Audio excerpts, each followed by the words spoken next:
চীনে corona virus সংক্রমণের ৫ বছর পর এবার দ্রুত ছড়িয়ে পড়েছে হিউম্যান মেটাপনিমোভাইরাস বা HMPV।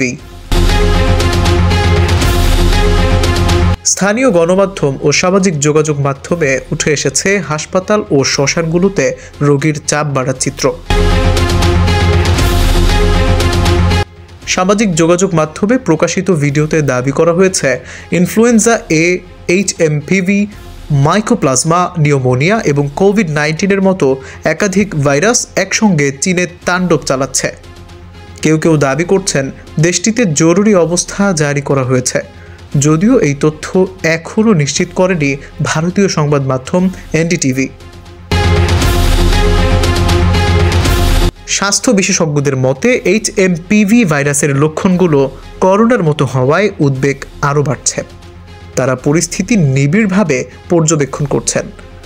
চীনের রোগ নিয়ন্ত্রণ কর্তৃপক্ষ জানিয়েছে নিউমোনিয়া আক্রান্ত রোগীর সংখ্যা বাড়তে থাকায় ছোট আকারে একটি পর্যবেক্ষণ ব্যবস্থা চালু করা হয়েছে।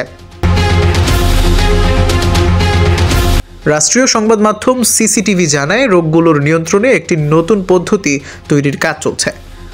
চীনের জাতীয় রোগ নিয়ন্ত্রণ ও প্রতিরোধ প্রশাসনের কর্মকর্তা ক্যান বিয়াও সম্প্রতি এক সংবাদ সম্মেলনে বলেছেন, শীত ও বসন্তকালে শ্বাসকষ্টজনিত রোগ বৃদ্ধি পাওয়া স্বাভাবিক, তবে এবার পরিস্থিতি আগের তুলনায় কিছুটা ভালো হবে বলে আশা করা হচ্ছে। তবুও 16 থেকে 22 ডিসেম্বর পর্যন্ত সরকারি তথ্য অনুযায়ী তীব্র শ্বাসকষ্টজনিত রোগীর সংখ্যা উল্লেখযোগ্যভাবে বেড়েছে।